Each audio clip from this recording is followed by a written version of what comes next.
Welcome to Fall Ritual Haunted Attraction Video Reviews 2021. Today, I'm going to talk about Reaper's Revenge in Scranton, PA.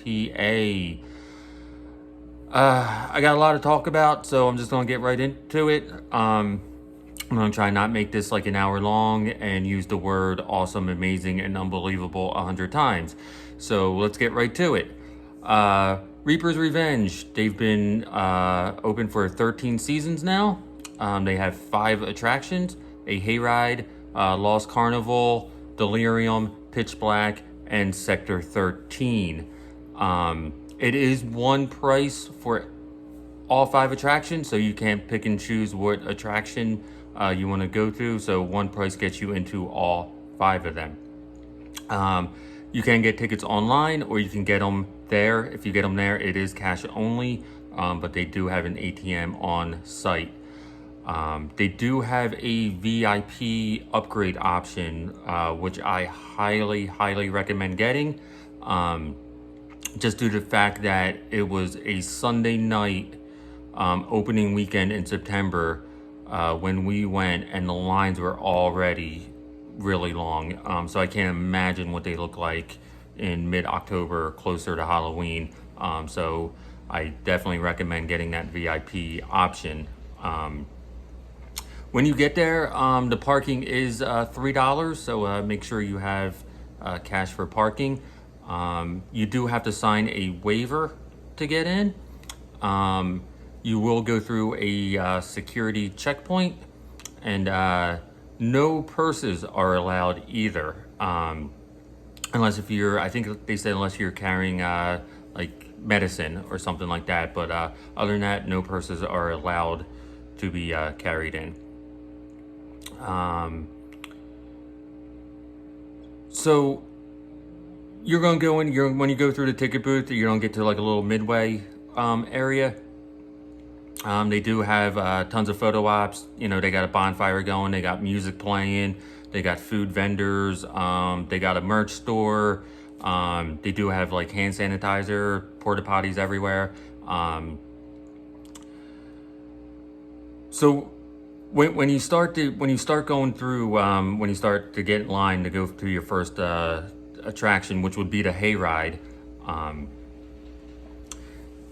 When I first heard this, that it's not a midway where you can like pick and choose which one you want to do. Like, you have to go through them in order. So I was kind of a little nervous about hearing that, because like if you I've experienced in the past, if you get stuck with a really bad group, you're stuck with them the whole time.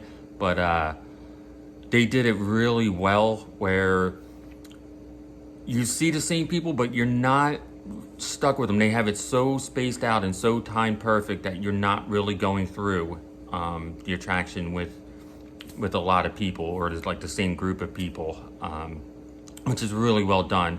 That was like the only place I've seen where it's like it's set up like this and you're not just stuck with the same group throughout the entire thing, which was really nice. So when you first start the Hayride, they're going to go over rules. There's going to be like a video screen telling you about the rules. Generic, basic stuff, but you know, don't be an idiot. You know, basic rules. They do have a if you don't want to get touched by the actors, because the actors will touch you. If you don't want to get touched, they give out a glow stick. So they'll go, before you get on the Hayride, they'll give out. They'll ask anybody, hey, do you want a glow stick so you don't get touched? So there is that option. But if you don't have a glow stick or like a glow necklace, you will get touched. From the start of the Hayride, from the very beginning of the Hayride, when that Hayride takes off, and when you leave the last attraction, the Sector 13, it lasts 90 minutes. And it is all a solid 90 minutes. So it's not like, oh, you know, you're just gonna, you know, you're in and out of this place. No, between the 90 minutes total of that and all of the stuff to do in the midway and everything, you're there for at least 2 hours. So they definitely make it worth your while, especially if you're driving far. So let's get right into the Hayride. So that's the first thing you do. The first thing I noticed, it is actual hay, which is nice, and it's like that nice, real soft, fluffy hay that you sit on. It's not just like a brick, you're sitting on, or just like a bench. It is nice, fluffy hay. That being said, please make sure you like hold on to everything. If you got keys or a phone or anything, make sure they're secure, because if you would drop something on that hay, you'll just be scrounging trying to find it, and that would be no good. So just make sure you got everything secured. As you're going through, the one thing you're going to notice, I'm going to say this throughout the entire attraction, throughout all 5 attractions, the audio at this place is unbelievable. I mean, it's not just like piped in like on the wagon like most places. The speakers are on like the trees. So you're getting this full surround sound of audio, which I've never heard before at any haunt. Now, usually when I go on a hayride, hayrides are always, to me, I'm not just saying, like, believe me, I get scared at haunts. Believe me, but a hayride, I usually never get scared.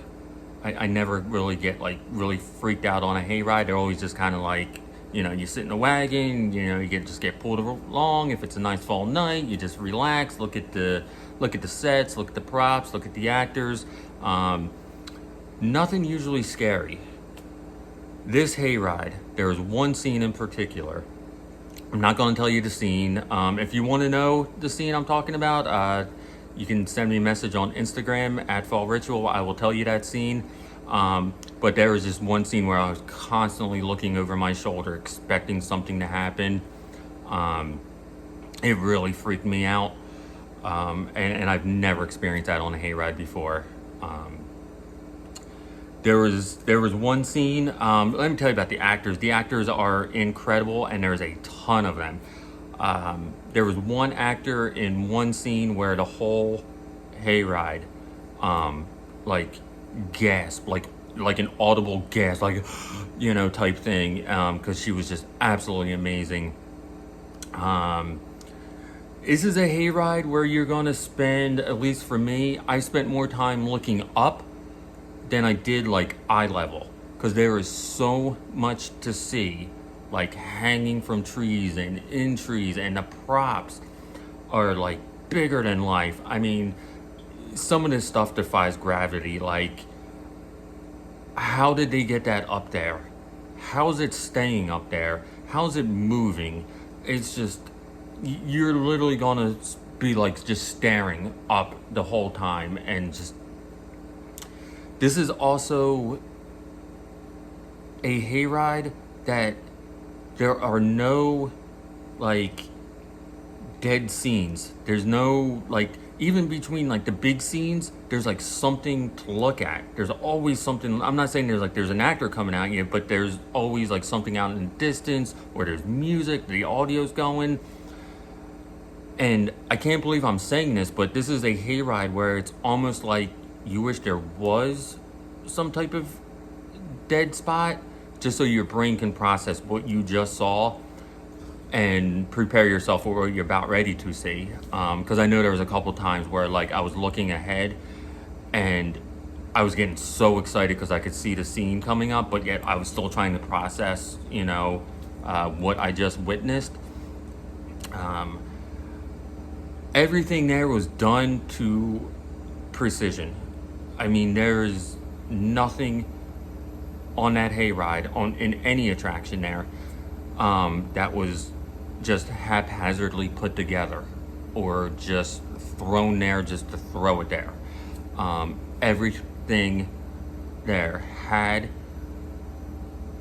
a reason for being there, and it was there to distract you. It was there because it made sense in the scene. It was just precision. That's the only thing I can describe that as, is precision.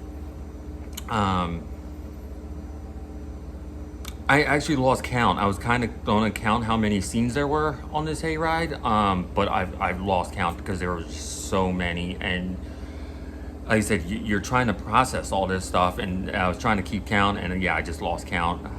There's a lot of scenes on this hayride. Once you get off the hayride, you're going to go into the Lost Carnival section, which, besides the Hayride, the Lost Carnival was my absolute favorite. I loved everything about this particular attraction. This was the one, this attraction probably scared me the most, with just so many. They had so many of those drop windows. I mean, a lot of drop windows, and every single one of them scared the crap out of me. I mean, literally just, it was like every turn, there was like 2 or 3 drop windows, and the reason for that, them scaring me so much was A, I was leading the pack, and B, there was just so much to look at. I mean, there's so much stuff there, and you're just constantly like looking, because everything is so cool looking there. So you're like looking one way, and like a drop window hits you like right at the side, and then you turn the corner and you're looking at something else, and another drop window, and it's just crazy what's all going on there. And you're just trying, like I said, on the Hayride, you're just trying to process everything, and it's just so much. It's just, everything is just so huge. It's just, it's just, you can't believe what you're seeing. I mean, there's working Ferris wheels, there's working, carousel, there's just, and listen to the audio. There's another attraction that really uses the audio. At one point, you're gonna like walk underneath like a roller coaster. Just listen to the audio that's being piped in through the speakers, because you're like, wow, it feels like you're at a carnival, but it's like this dilapidated carnival, but yet everything's still working. It's just like this, it looks like it was set up in the 50s and forgotten about, but everything's still running. It's just unbelievable. Just, I think if you went through there 2 or 3 times, you probably still wouldn't be able to see everything. That's how much stuff there is. And so moving on, after the Lost Carnival, I mean, I could talk about it forever, but I really can't say anything. You have to experience it. After that is Delirium. That is in 3D, so you're gonna get 3D glasses. Delirium is called Delirium for a reason. The further you go in, the more intense it gets. So it's almost like you're getting delirious. It just, and what I mean by that, it kind of starts out, okay, there's a few actors here and there, not as many twists, not as many turns, but once you get further and further, more actors, more things on the wall, more twists and turns. It's just everything's coming at you the further you go in, and the way that build up is really, really incredible. And in fact, it's all in 3D, so it just gets crazier and crazier and crazier. It's just awesome, and there's so much to see. Again, that's another one where there's a lot going on, and it's gonna make like you're going crazy. After Delirium, you're gonna get back on the Hayride. So if you're like, wow, that Hayride was awesome, as you're going through it, it's like, well, don't worry, you're getting back on the Hayride, and you're gonna see, I don't know how many more scenes. I lost count, probably about 6, 7 more scenes. It's just unbelievable. Again, you're gonna spend more time looking up. You're gonna spend just time listening to that audio, the audio that's being pumped out. The actors on the Hayride are unbelievable. So after you get off the Hayride, you're gonna do Pitch Black. Now I believe when you get to Pitch Black, you do have the option of not doing it. I think you can just go around to it to get to Sector 13, and I think you don't even have to do Sector 13 as well. So if you don't want to do those two, you don't have to, but since you paid for them, you might as well go through it. So before going into Pitch Black, they're going to tell you, you can't have the glow necklace that you wanted to get. You're not allowed to have the glow necklace. So actors are going to touch you in Pitch Black. B, you can't wear glasses or a hat, even if they're prescription glasses. Now, if you're thinking to yourself, well, how am I going to see?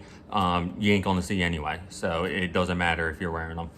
And the only reason they tell you that, because like if you were to lose something, like say if you like walked into a wall and like your hat fell off or like your glasses fell off, there's no way of finding it. They do have cameras in there. They do have actors in pitch black. But I can't imagine you would ever find anything if you lost it in there. So they make sure that you're not, anything could fall. So just make sure everything is secure when you go through it. When I went through it, my friend John from Haunt Informer, he was leading the way. So I was like grasping onto my hat and my glasses like up against my chest while I'm holding on to hit the back of him, because I did not want to lose him at all. He was the leader. Now, since I was holding onto my hat and glasses and holding on to him, I didn't feel any of the walls. But according to John, you have to feel the walls. There's a lot going on with the walls and like what you're touching and what you're feeling, and things are coming down. There's a lot of things like hitting you. I think it's like those like curtain things, but like you can't see them, so you just got to push through them, and that's why they don't want your hat to fall off, your glasses to fall off. Because there was a lot. You're pushing through things, you know, you can't see. There are actors touching you in there. When you first get in, it's not going to be completely pitch black. There are like these like glass tanks, and I can't tell you what's in these glass tanks because I had a feeling it was going to be snakes. And the last thing I wanted to see before going into pitch black is some snakes. So I couldn't even tell you what's in the glass tanks. But once you get past all that, it is dark. It is the darkest thing I have ever experienced. And somehow there's actors in there. I don't understand. And this is the attraction where the audio comes into most effect here.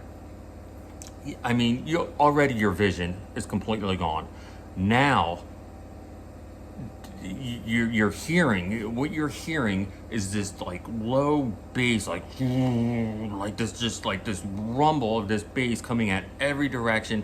You have no clue where you're going. It's just, it's a tough one to get through. I remember walking out of it and I was like still afraid. I was like still like holding on to John, I was like afraid to move. Even coming out of it, it was a very, very intense attraction. So after that is Sector 13. So once you go through pitch black, which is the craziest thing you'll ever see, you're going to go to Sector 13. And already, before you even get inside, it's like the loudest sound you'll ever hear of like these like chopters and just this noise. It's just, everything is just this loud noise, like this bass of it. So that's already like freaking you out because you just experienced it. So it's already gonna freak you out. The actors in there are all like these like very militant. They're all very like military actors just yelling at you. Just make sure you're in a straight line. And just, you know, you got like 3 or 4 rooms of just like these actors just like yelling at you. You're gonna go upstairs at one point and like actually like look over the whole attraction, and then back downstairs. There's a lot of lights. There's a lot of fog. At one point we were going through one scene, and it looked like a whole bunch of like those morgue drawers, and I saw some guy's like feet, just like his legs and the feet, and John informed me like that's a real person. So I guess they break you up in your group and they'll put someone on like this like slab and and push you through like a morgue drawer, and you come out the other side and meet up with your group at another point. I didn't experience that. I just saw, I'm like, there's no way. Like when John told me that was a real person, I'm like, there's no way. Like how? So, but yeah, that's what they do. They'll break you up from your group, and put you in a morgue drawer and put you out at the other side. And So after Sector 13, that's the end of it. It's 90 minutes of pure craziness, and the whole time, the whole time you're going through these 5 attractions, you are going to be completely speechless. You just won't even process of what you're witnessing and what you're going through. But let me tell you, once you walk out of it and once you get back to that midway, you're going to talk about this place for weeks. It's just, everything was done just so good and just so well put together. If you've been there, you know what I'm talking about. If you haven't been there, go see this place. Go out and see Reaper's Revenge. At the end, we did get a chance to meet Amy, Todd, and Kelly, and they wanted our feedback, what we liked, what we didn't like. Honestly, I couldn't think of one thing I didn't like. If I were to like think of something I didn't like, it would just be like nitpicking, you know. It would just be like, oh well, I didn't get like a ticket, you know. It'd be cool if we got like a ticket or something. But other than that, this place was done to absolute perfection. So thank you for the crew out at Reaper's Revenge. Unbelievable job. Thank you to Amy, Kelly, and Todd. We did an interview with Kelly and Todd. You can see that on my Instagram at Fall Ritual. Please subscribe to my new new YouTube channel. This is where this video will be posted. Thank you for watching. Go check out Reaper's Revenge in Scranton, PA.